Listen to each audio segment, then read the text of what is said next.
You know what I did? This is just a minor thing, but Carrie, I had a friend of mine reach out. So there's like a group of friends that I used to hang out with a while ago, but we kind of all went our different ways. One guy sold his company and moved and left the country, and another guy got married and had kids and moved. Like, you know, as guys do, they move away. But my one friend was because Trump mentioned the Proud Boys during the debate. He reaches out to me and he says, I just got in an argument with our other mutual friend. I don't want to use names.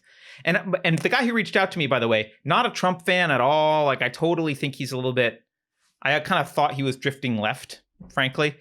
But, you know, we talk once in a while. But he says, you know, I just got into an argument with this other friend about the Proud Boys. I don't think they're a white supremacist organization. But he says they are.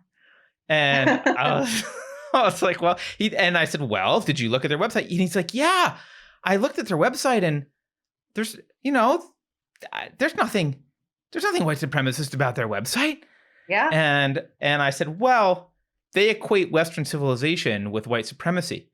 And he not was like, the Proud Boys, but the people who no, criticize. the people you're arguing with. He was like, oh yeah, I've noticed that. Is that really what they're doing? I'm like, yes, that's what they're doing. They're creating those two. And then he comes back and he says, it seems like, so then I said, well, the SPLC calls them, you know, white supremacists. That's why. And he said, yeah, but it seems like everyone just refers to the SPLC for everything. Yeah. And I was like, yes, they do. And he said, well, then they sent me some old, they sent him some old, Wayback Machine screenshots of people claiming to be in Proud Boys who were white supremacists. And I was like, yeah, you know, I had to explain, it was not really an organization, but then there are a few people who were associated with it they didn't want. They kicked him out, and like they have a vetting process now for kicking people out. And any organization is going to have people they disagree with, but like the people are all different colors and whatever. So this happened, and I was thinking, oh, so Proud Boys is now going to be a thing because Trump mentioned Proud Boys. People are going to have to defend them. But then this Proud Boys hashtag started trending on Twitter because George Takei, you know who George Takei is, I assume? Yes. George Takei, he said, here, I'll pull it up. He says, I wonder if the BTS and TikTok kids, I don't know what BTS is, it's some app. I wonder if the BTS and TikTok kids can help LGBTs with this. What if gay guys took pictures of themselves making out with each other or doing very gay things, then tagged themselves with Proud Boys? I bet it would mess them up real bad. Reclaiming my shine. And the first thing I thought of this was, you know, George, the Proud Boys won't care because they're not anti-gay. Yeah, they are. These guys are living in another world. The Proud Boys have gay members. I know, they're not anti-gay, so they're not anti-gay. They don't give a crap. They're like, haha, we're trolling you, and it's like, I don't think they care, dude. Yeah, in fact, please do more of that to show that Proud Boys are not like. That's how they would reply. They don't care. It's funny. There were some Proud Boys at the bar restaurant we were at in DC, and I was going up to get my mugs of waters. And there was a guy there getting some beers, and I said to him, oh, how have you guys been handling all the tension since the debates? And he was just laughing. He said, you know, they've always called us these things. It's no different. It's just more of it now. And, you know, I actually asked him if he does interviews because he said he was the leader of the DC chapter. This guy I was talking to, and he said that he doesn't, but the leader of Proud Boys, the president of Proud Boys does interviews. And so I would like to try and get him on the show, just talk about who they are. And by the way, he's a Black Cuban man. Did you say human or Cuban? Cuban. Oh, okay. I thought you said he was a Black human man. And I was wondering why the specificity was needed there. No, he's Black and he's Cuban. And I think it just, again, we're living in an upside down world where they try and get you to believe that people who are Black and Latino and gay and those are hateful, anti-gay white supremacists. Really? Like, I don't. And you know what? They don't say any of that on their website.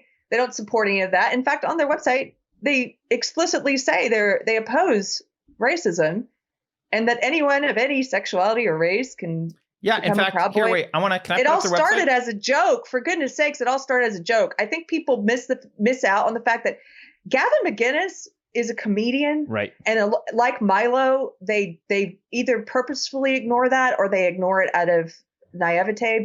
But he's a comedian, and so part of what he does is actual political commentary, but part of what he does is satire and humor, and he tells jokes that they try and condemn it. They try and paint as if they're not jokes that if someone on the Daily Show did it, you would know it was a joke and you would laugh at it. When he does it, they get all butthurt and try and pretend like it's not a Right. joke. But yeah, he meant it in the worst possible way. Yeah. Right. So I was just curious because I haven't looked at the Proud Boys in a while. Here's their website. Core values of the Proud Boys. Minimal government. Well, that's white supremacy, I guess. Maximum freedom. Also white supremacy. Let's not. I'm kidding. Just so people are clear, Carter's being sarcastic. Okay. Because the people who criticize this is what they're calling white supremacy. Right. Minimal government. They say, yeah. I know. Minimal government, maximum freedom, anti-political correctness, anti-drug war, closed borders, anti-racial guilt, anti-racism. So actually, they're using the phrase anti-racism as their core value. Pro-free speech, pro-gun rights, glorifying the entrepreneur, venerating the housewife, and reinstating the spirit of Western civilization. And it says here, though these are our central tenets, all that is required to become a Proud Boy is that a man declare he is, quote, a Western chauvinist who refuses to apologize for creating the modern world. We do not discriminate based on race or sexual orientation or preference. We are non-ism, blah, blah, blah. So I guess this is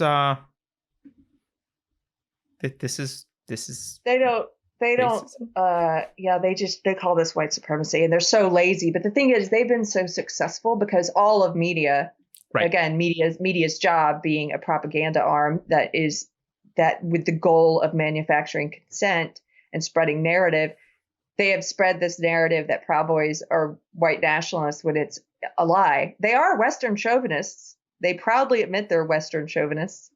Yeah, attack them but that's the problem the left has with them, because the left's war is on the West. This is why their number one reason for being hated is that they've defined the thing that the left wants to tear down more than anything else. The only unifying premise of all this crazy wokeness on the left is tearing down Western civilization. It's the only thing they all agree on, right? It's, when you look at like, oh, well, this contradicts that, and critical race theory contradicts some postmodern stuff with trans and blah, blah, blah. It doesn't matter. They were all in agreement. Western civilization needs to fail. It needs to be destroyed. They need to wipe it out. And Proud Boys is like, no, we like Western civilization. So that's why they're hated. Yeah. Daniel Taylor says, wow, I could be a Proud Boy. Yeah. I looked at this and went, maybe I should join the Proud Boys. I don't know. I'm kind of busy, but it's still, remember, it was based in a joke. And so do you know what you have to do to be a Proud Boy? You have to do some game where you name a bunch of your cereal. I know, but originally to be in the Proud Boys, they had to name a bunch of breakfast cereals while getting punched in the stomach that was your initiation. It's like a middle school. It's like a middle school club. Do you know what I mean? Like 13-year-olds came up with it. Somebody on Twitter accurately said, I can't remember who it was. They said the biggest joke here is that the media is trying to make a scary white supremacist group out of something that amounts to a street LARPing club. Right. I don't know. I don't know if they still have it on their list, but people in the chat are asking. Yes, originally they had something in there. They were against masturbation. Oh, really? Yeah. And it's a guys drinking club, Daniel says. Yes, but that's pretty much. It's not white supremacist to be against masturbation. Yeah. Anyway. Although if it is, I don't know what you're saying about other races, but I'm not even going to try and think about what that is. I think that's one of the silliest things to come out of the debate is that all these people are now, just the people who are plugged into the media machine, the propaganda machine, are just spouting stuff about the Proud Boys that are not based in truth, first of all, and second of all, based on the limited knowledge I have of them, I think if you went to one of their hangouts, it would be like hanging out with a bunch of middle school guys. Like it's not I don't know. Right. But I do think it probably, this is why I want to interview someone from them. I do think it probably is having a good impact on the lives of some of these men. There are not a lot of social clubs anymore where masculinity is not denigrated, right? And it's not denigrated in the Proud Boys. It's actually celebrated. Yeah, that's actually one of the things that I'm interested about, because I don't know if I've ever told you this, Carrie, but I don't think I've said it on the show. For a while, I've wanted to start a men's group, just like, because I want to hang out with guys who just want to go shooting and be guys, and like, and that masculine energy, I think, is actually really helpful across generations. And a lot of guys are growing up without fathers that are super present, even if the fathers are around, because people move around a lot. You don't have them physically located. I like the idea of a guys group that just goes and does stuff, but I'm not sure this would be the one. But yeah, I think it's healthy, and there used to be men's groups, and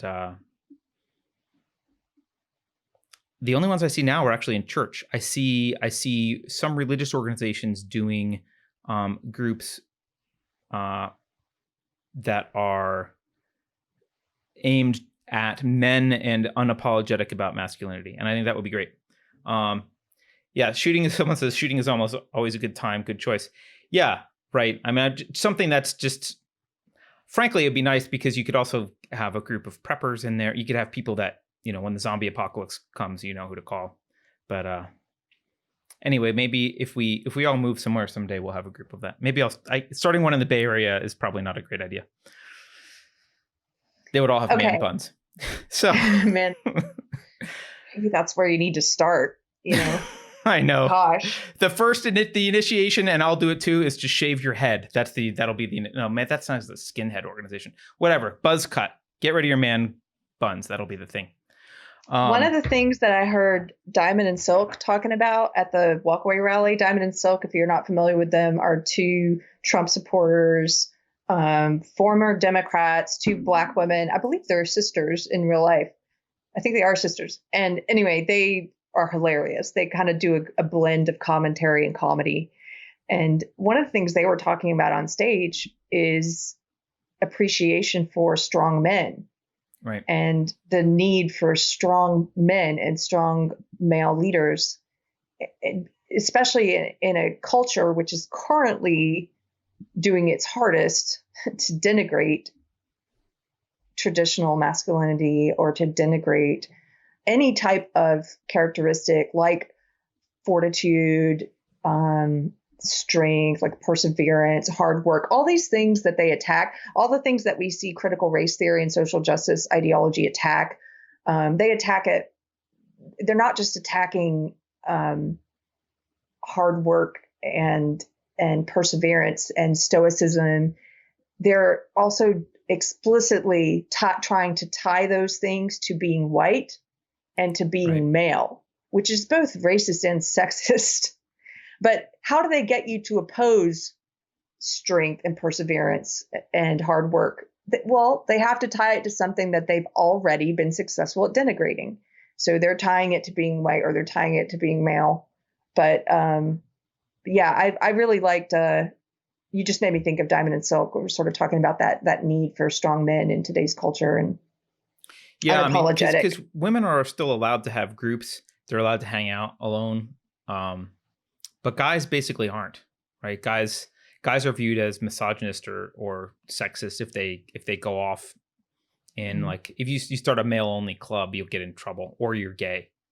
The only male only clubs that I know are in the seedy parts of San Francisco, and they use the word club liberally, right? Yeah, I mean, like there's no just like, I don't want to say drinking whiskey and smoking cigars, but kind of, right? Like that's just. That doesn't exist anymore.